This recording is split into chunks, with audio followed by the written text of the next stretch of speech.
Good morning students. आज मैं आपको क्लास 10 की केमिस्ट्री का एक नया टॉपिक बताने जा रहा हूँ जिसका नाम है types of chemical reaction. Types of chemical reaction. Chemical reaction कितने प्रकार के होते हैं, ठीक है। वैसे आप लोग जानते हैं केमिकल रिएक्शन 4 प्रकार की होती है। 4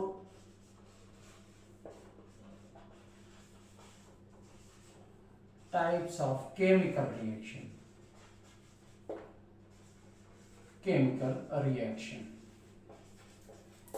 ठीक है, लेकिन ये 4 टाइप्स नहीं होता है। आप जब डिटेल्स में पढ़ेंगे ना, वैसे तो बहुत प्रकार की केमिकल रिएक्शन होती हैं लेकिन यहां पर मैं आपको बताऊंगा कि ये 4 प्रकार की ना हो करके ये 5 प्रकार की होती है। ये कितने प्रकार की होती है? 5 प्रकार की होती है। 5 टाइप्स की होती है, ठीक है। पहला जो केमिकल रिएक्शन होता है कॉम्बिनेशन रिएक्शन।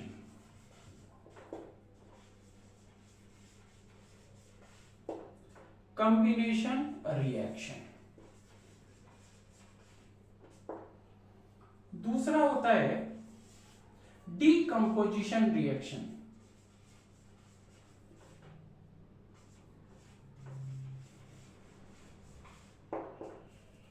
Decomposition reaction. तीसरा होता है displacement reaction.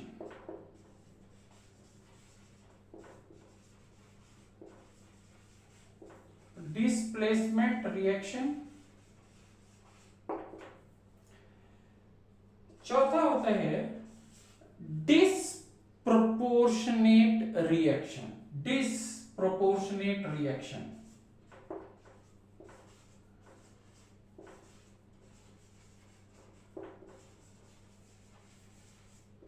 Disproportionate reaction.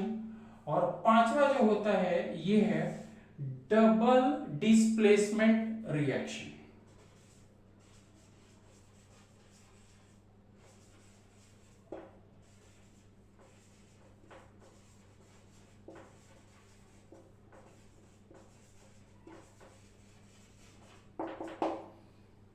Clear है?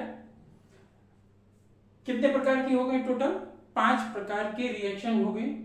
Combination reaction, decomposition reaction, displacement reaction, disproportionate reaction and double displacement reaction.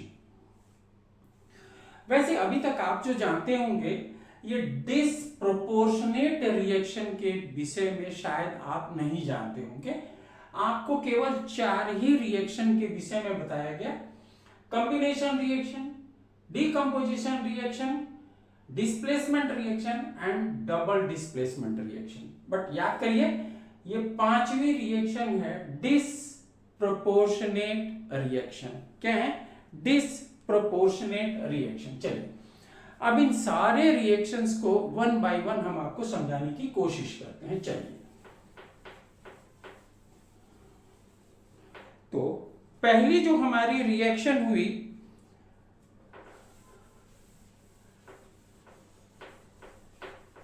ये जो पहली मेरी रिएक्शन हुई ये हो गई कॉम्बिनेशन रिएक्शन। पहली रिएक्शन हमारी क्या हो गई? Combination reaction. ये कॉम्बिनेशन रिएक्शन इसका नाम ही बता रहा है कि देखिए कोई भी दो चीज जब कंबाइन करके कोई प्रोडक्ट बना देगा तो उसी को हम कहते हैं, क्या कहते हैं? Combination reaction. कोई भी 2 एलिमेंट या एक कंपाउंड और एक एलिमेंट, कोई भी 2 एलिमेंट या एक कंपाउंड हो और दूसरा एलिमेंट हो और वो कंबाइन करके यदि एक प्रोडक्ट बनाता है that is known as combination reaction. अब ये कॉम्बिनेशन रिएक्शन देखिए किस प्रकार का होता है। इसको हम डिनोट करते हैं। मान लीजिए कि हमने लिखा A plus B gives out C। A plus B gives out C। अब ये देखिए A एक रिएक्टेंट है, B एक रिएक्टेंट है और C एक प्रोडक्ट है। A एक रिएक्टेंट है, B एक रिएक्टेंट है और C एक प्रोडक्ट है। अब देखिए इसमें समझने की बात ये है कि ये जो A है और B है, चाहे तो ये एलिमेंट भी हो सकता है या इसमें चाहे तो क्या हो सकता है, क्या हो सकता है, ये एक एलिमेंट हो सकता है और दूसरा कंपाउंड हो सकता है। तो हम इसको लिख सकते हैं, मान लीजिए कि हमने कहा कि ये क्या बना दिया, ए बी, इसने क्या बना दिया, ए और बी कंबाइन होकर के क्या बना दिया, ए बी। ए और बी कंबाइन होकर के क्या बना दिया, A B.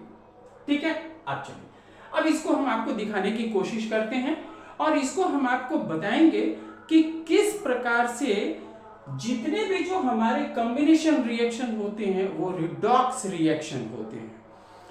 All the combination reactions are redox reaction।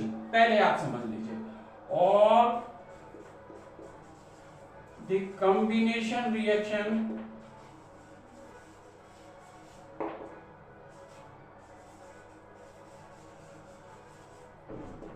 are redox reaction, are redox reaction।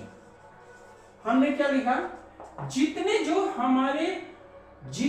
हमारे कॉम्बिनेशन रिएक्शंस होते हैं necessarily they would be redox reaction. किस प्रकार से, मान लीजिए कि ये हमने कहा C+O2 क्या देता है, CO2। आप बताइए कि यहां पे क्या हुआ, हमारे कार्बन की ऑक्सीडेशन नंबर क्या हो गई, 0। और यहां पर आप कार्बन की यहां पर देखिए कार्बन की ऑक्सीडेशन नंबर क्या हो गई, +4। यहां ऑक्सीजन का देखिए यहां हो गया 0 और यहां पर हो गया -4। तो आप देखिए यहीं पे कार्बन जो है हमारा क्या हो रहा है, कार्बन हमारा ऑक्सीडाइज्ड हो रहा है, वेयर एज ऑक्सीजन हमारा रिड्यूस्ड हो रहा है। देखिए कार्बन 0 से कहां चला गया, +4 पे। ऑक्सीजन हमारा कहां गया, 0 से चला गया -4 पे। मतलब oxygen has gained the electron, oxygen has gained the electron whereas carbon has lost its oxygen. ठीक है, कार्बन ऑक्सीजन को लूज करता है। तो हम क्या कहेंगे, ये क्या हुआ, एक रिडॉक्स रिएक्शन हुआ। ये क्या हुआ, रिडॉक्स रिएक्शन हुआ, रिडॉक्स रिएक्शन। तो हमने आपसे कहा था ना, देखिए all the combination reactions are redox reaction. ठीक है, अब इसी प्रकार से मान लीजिए कि हमने कहा Mg+O2 क्या देता है, MgO। आप इसको बैलेंस कर लेंगे, बैलेंस करना आपको आता है। आप देखिए यहां पर क्या हो गया, 0, यहां पर क्या हो गया, 2 + 2, यहां पर हो गया 0 और ये हो गया -2। तो ये देखिए ये दोनों रिडॉक्स हो गई कि नहीं हो गई, ये दोनों चीजें रिडॉक्स हो गई।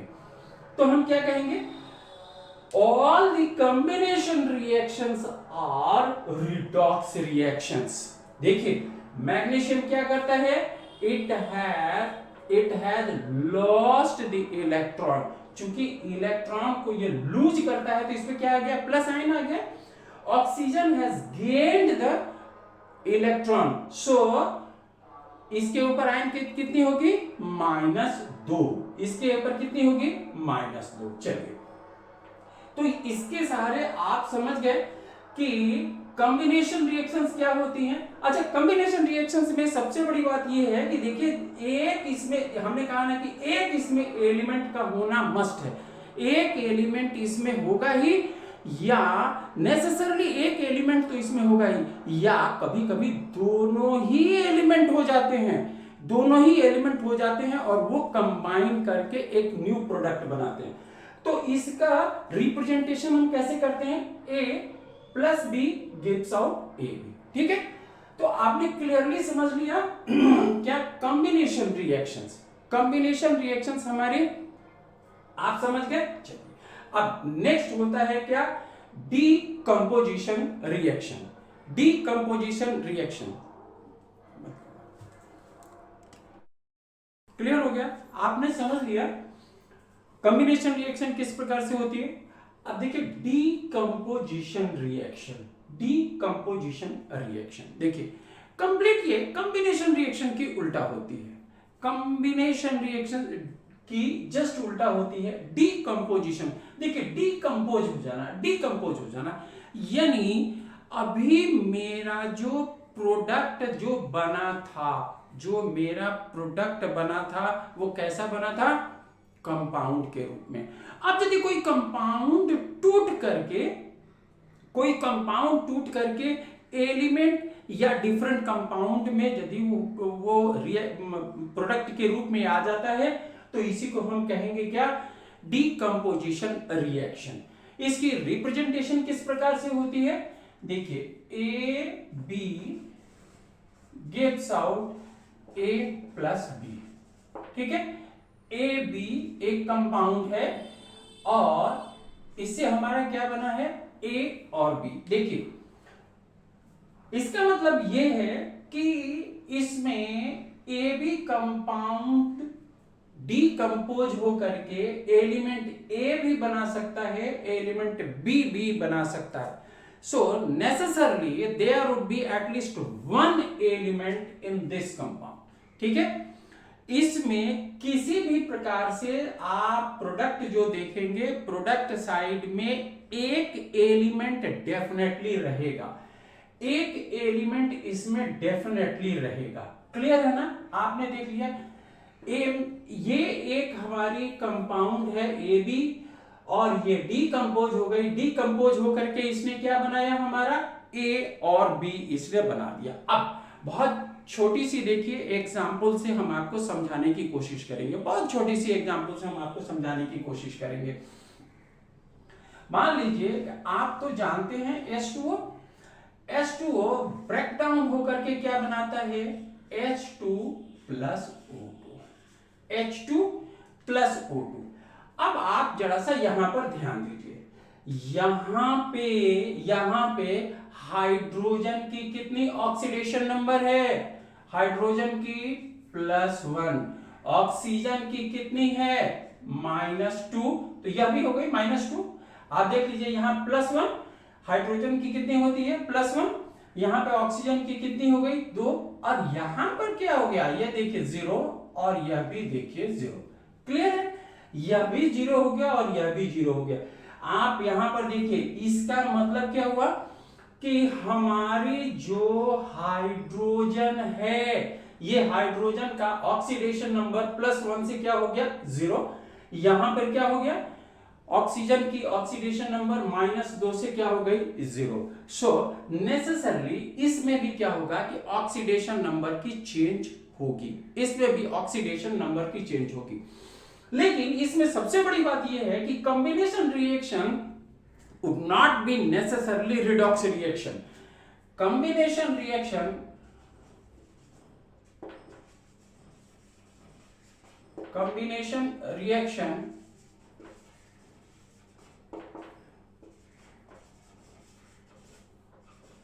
would not be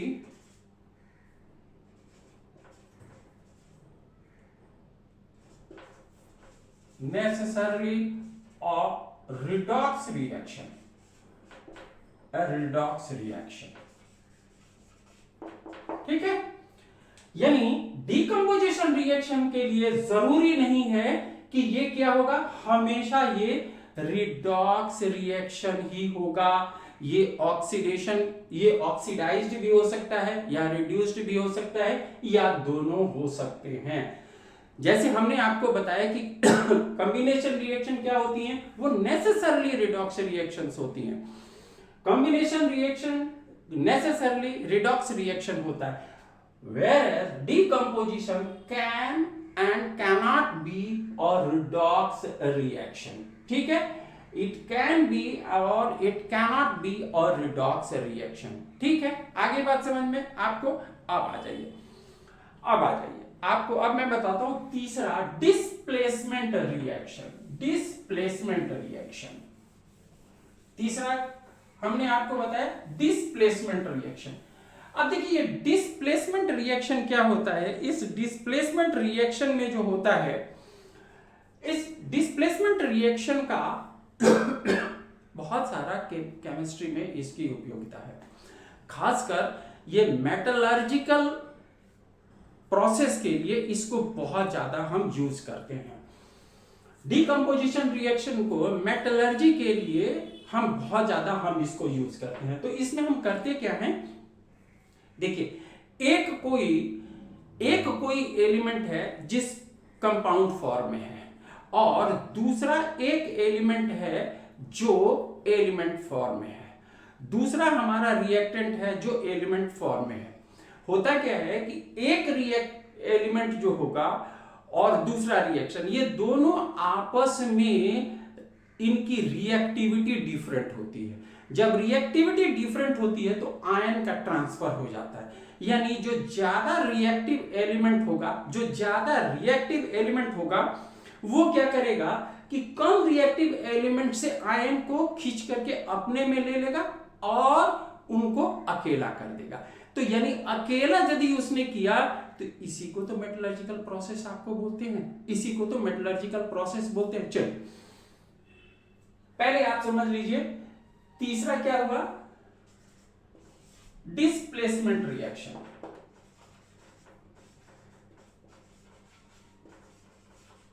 displacement reaction, अब देखिए डिस्प्लेसमेंट रिएक्शन को किस प्रकार से हम दिखाते हैं। मान लीजिए X कोई एक हमारा एलिमेंट है, this has reacted with YZ, this has reacted with a compound YZ। क्या हमको देगा, बनता है AZ प्लस Y हमारा निकल जाता है। क्लियर है, यानी हम कह सकते हैं कि जो हमारी X जो एलिमेंट होगी that would be more reactive than that of the Y। तो क्या होगा, ये इस पर जो ये आयन के रूप में जो यहां पर बैठा है ना, ये Z जो आयन के रूप में बैठा है, ये X के साथ में चला जाता है और क्या बनाता है हमारा AZ plus Y, AZ plus Y। Clear है। अब जैसे मान लीजिए हमने कहा कि CuSO4 प्लस, इसको यदि हम जिंक से हम मान लीजिए कि हम रिएक्शन करा दें तो क्या होगा, ये होगा ZnSO4 प्लस कॉपर। ठीक है, आप बैलेंस कर लेंगे, उसकी कोई चिंता नहीं है हमको। देखिए अब क्या हुआ, हम कह सकते हैं कि zinc is more reactive than that of the copper. तो कॉपर के साथ जो SO4 जो सल्फेट जो लगा था, ये सल्फेट आयन अब यहां से निकल करके कहां चला जाएगा, जिंक पर। तो क्या बन गया, ये क्या बन गया, ZnSO4 और कॉपर हमारा निकल गया। देखिए इसका मतलब ये हुआ कि आप देखिए यहां पर कॉपर की क्या हो गई, ऑक्सीडेशन नंबर 0, सल्फर की क्या होती है 6, ऑक्सीजन की क्या होती है -2। आप देख लीजिए हमारा कॉपर क्या हो गया, हमारा कॉपर रिड्यूस्ड हो गया, हमारा कॉपर क्या हो गया, रिड्यूस्ड हो गया। आप देखिए इसका मतलब हम लिख सकते हैं कि डिस्प्लेसमेंट रिएक्शन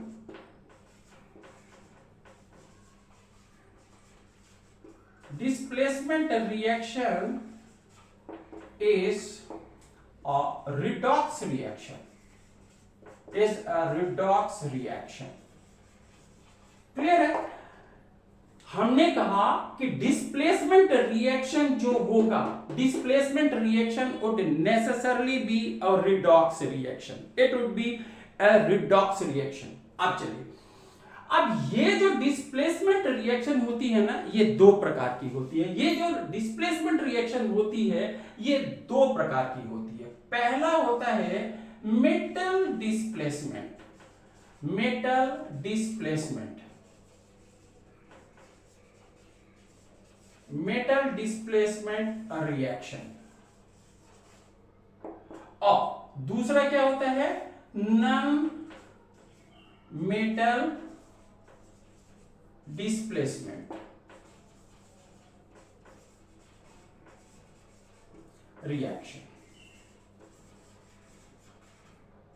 ठीक है। अब देखिए ये मेटल डिस्प्लेसमेंट में यही रिएक्शन हमने आपको लिख करके बताया था, यही रिएक्शन हमने आपको बताया था। देखिए यहां कॉपर सल्फेट के रूप में होता है, जब भी हम ओर से निकालते हैं ना तो कॉपर हमारी सल्फेट के रूप में जनरली आती है। तो इसको निकालने के लिए हम क्या करते हैं, जिंक इसमें हम डाल देते हैं और जिंक से हम क्या होता है, आयन की ट्रांसफर हो जाती है और कॉपर निकल जाता है बाहर। इसका मतलब क्या हुआ, हमारा ये देखिए मेटल डिस्प्लेस हो गया, मेटल डिस्प्लेस हो गया।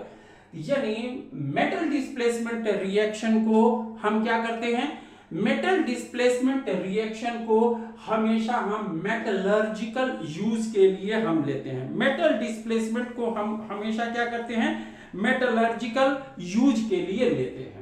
अब जैसे नॉन मेटल के लिए हम आपको बताएं, मान लीजिए कि सोडियम को हमने पानी में डाल दिया, सोडियम को हमने पानी में डाल दिया तो क्या हो जाएगा, NaOH प्लस हाइड्रोजन गैस इसमें से निकल जाएगा, हाइड्रोजन गैस इसमें से निकल जाएगा, ठीक है।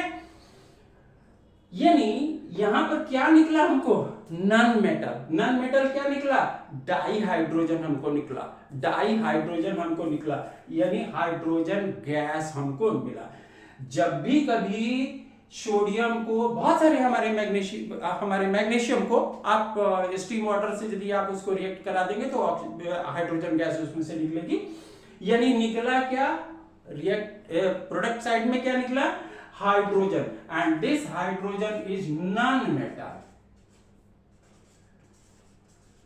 this hydrogen is non-metal, so that is why this is known as non-metal displacement। तो हमने आपको बताया कि डिस्प्लेसमेंट रिएक्शन कितने प्रकार की होती हैं, दो प्रकार की डिस्प्लेसमेंट रिएक्शन होती हैं, दो प्रकार की डिस्प्लेसमेंट रिएक्शन होती है।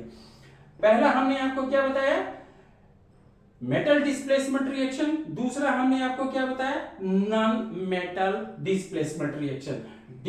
मेटल डिस्प्लेसमेंट रिएक्शन में आप देखिए क्या निकल गया हमारा, copper, and this copper is metal, ठीक है, ये हमारी एक मेटल है। तो ये मेटल निकल गई, हमारा मेटल इससे बाहर निकल गया, ठीक है।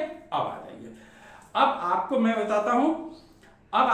बताता हूं डबल डिस्प्लेसमेंट रिएक्शन, और लास्ट में हम आपको बताएंगे disproportionate reaction, double displacement reaction, double displacement reaction.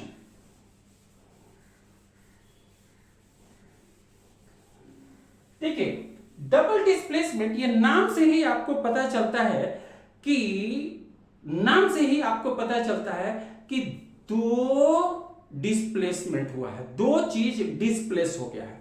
इसमें होता क्या है कि दो कंपाउंड होते हैं, दो अलग अलग कंपाउंड होते हैं। स्वाभाविक रूप से जो कंपाउंड होगा वो एक मेटल कंपाउंड होगा, दोनों ही मेटल कंपाउंड होंगे।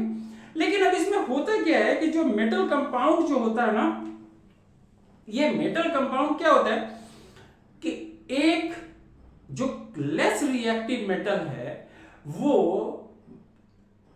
हाई रिएक्टिव मेटल के साथ में आयन का एक्सचेंज कर देता है। क्या होगा, मान लीजिए हमने कहा इसकी रिप्रेजेंटेशन कैसे होती है, चौथा डबल डिस्प्लेसमेंट,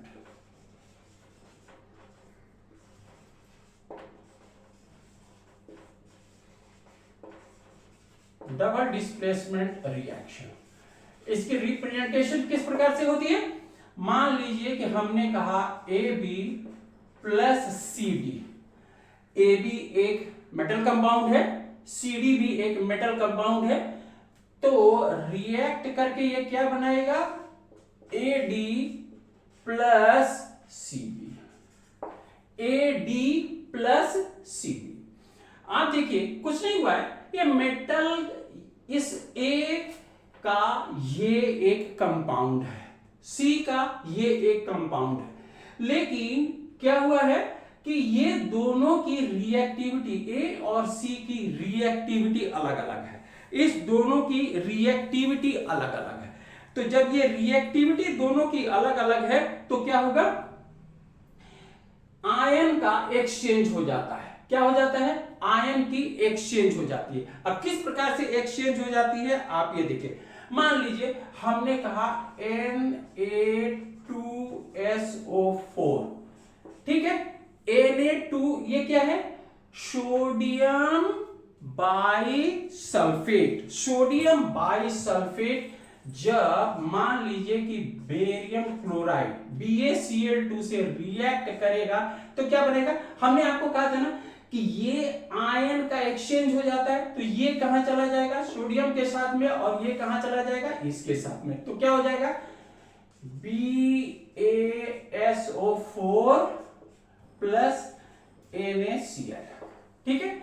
आप देखिए इसमें क्या हुआ है, सोडियम और बेरियम ये देखिए, ये दोनों क्या हो गए, आपस में इनकी रिएक्टिविटी अलग अलग है। जब इनकी रिएक्टिविटी अलग अलग है तो इन्होंने क्या किया कि आयन का एक्सचेंज इन्होंने कर लिया। आयन के एक्सचेंज करने से क्या हो गया, बेरियम के ऊपर में सल्फेट आ गया, और ये जो क्लोरीन है ये सोडियम के साथ में मिलकर के क्या बना दिया, सोडियम क्लोराइड। यही सोडियम क्लोराइड आपकी सॉल्ट है, नमक है, जो आप घर में जो खाते हैं नमक, यही आपकी सोडियम क्लोराइड आपकी नमक हो गई। क्लियर है, आप ये इस बात को आप समझ गए। चलिए अब आ जाइए, अब मैं आपको बताता हूं, क्लियर है, आप इस बात को समझ गए। अब आइए डिस्प्रोपोर्शनेट रिएक्शन। डिस्प्रोपोर्शनेट रिएक्शन किस प्रकार की होती है ये मैं आपको समझाता हूं। डिस्प्रोपोर्शनेट रिएक्शन, ठीक है, डिस्प्रोपोर्शनेट रिएक्शन। चलिए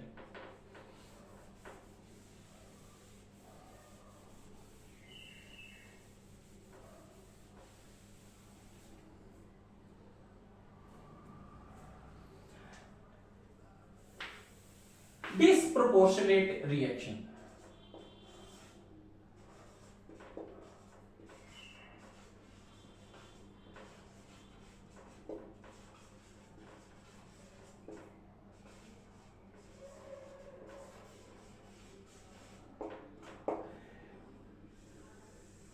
देखिए आपको नाम से ही पता चलता होगा, डिस्प्रोपोर्शनेट।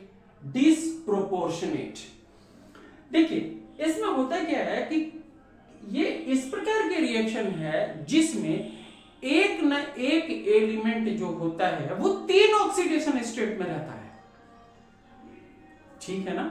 मजेदार बात ये है कि इसमें एक एलिमेंट होगा जो 3 ऑक्सीडेशन स्टेट में अपने होगा, यानी रिएक्शन से पहले एक ऑक्सीडेशन स्टेट होगा, और प्रोडक्ट बनने के बाद इसकी 2 अलग अलग ऑक्सीडेशन स्टेट हो जाती हैं। इसकी 2 ऑक्सीडेशन स्टेट इसकी अलग अलग हो जाती है। कैसे होती है ये मैं आपको बताऊंगा। यानी इसमें क्या होती है, एटलीस्ट वन एलिमेंट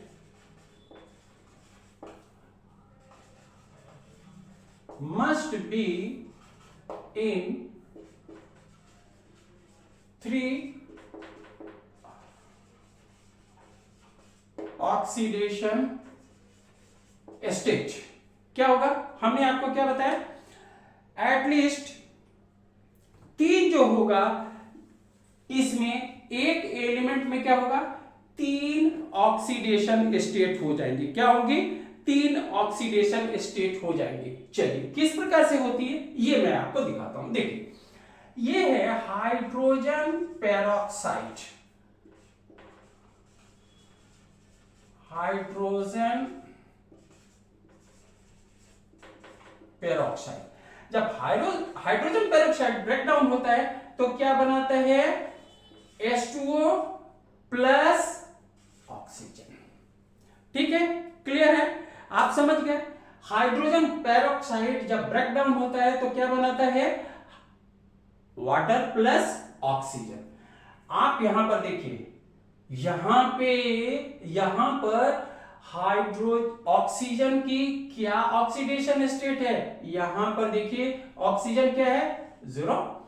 यहां पर क्या है, ऑक्सीजन, यहां पर क्या है, ऑक्सीजन -2 और यहां पर क्या है -1। आप देखिए ऑक्सीजन हमने बताया था ना आपको at least one element must be in 3 oxidation state. आप यहां पर देखिए ऑक्सीजन की कितनी हो गई -1, हाइड्रोजन की कितनी हो गई +1, यहां पर क्या हो गई +1। आप देख लीजिए यहां पर ऑक्सीजन की क्या हो गई -1, यहां पर क्या हो गई -2 और यहां पर क्या हो गई 0।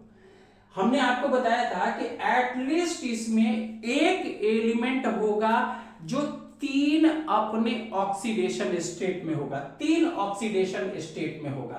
क्लियर है? इसीलिए इसका नाम क्या पड़ा डिस्प्रोपोर्शनेट रिएक्शन। डिस्प्रोपोर्शनेट रिएक्शन यानी हम कह सकते हैं क्या कि जो डिस्प्रोपोर्शनेट रिएक्शन होगी यह भी रिडॉक्स रिएक्शन होती है। हम कह सकते हैं कि all the disproportionate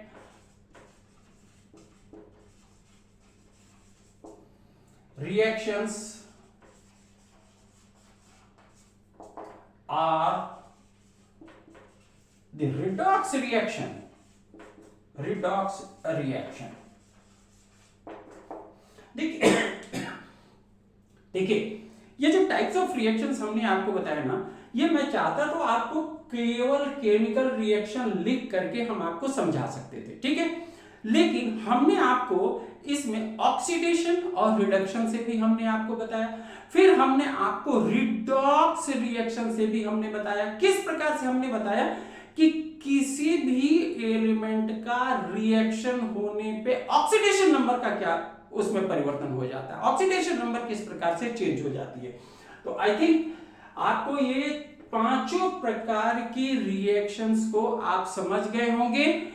oxidation number में क्या चेंज होती है, ऑक्सीडेशन रिएक्शन होता है, रिडक्शन रिएक्शन होता है, किस प्रकार से होता है, आयन का एक्सचेंज किस प्रकार से होता है। I think types of chemical reactions आप समझ गए होंगे। क्लियर है? आई थिंक आपको ये वीडियो अच्छी लगी है, और यदि ये वीडियो अच्छी लगी हो तो आप लाइक करें, सब्सक्राइब करें एंड शेयर करें। Thank you. आई होप आपको ये वीडियो मेरी अच्छी लगी होगी।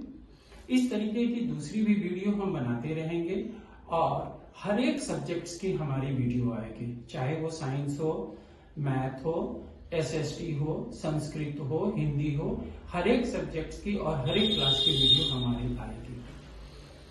कोई भी स्टूडेंट्स जो ऑफलाइन में जाकर के या डायरेक्ट मेरे कांटेक्ट में आकर के 1-to-1 स्टडी करना चाहते हैं, डिस्क्रिप्शन बॉक्स में मेरी एड्रेस और फोन नंबर दोनों दी हुई है, मेरे से कांटेक्ट कर सकते हैं और ऑफलाइन हमारी कोर्स को ज्वाइन कर सकते हैं। Thank you.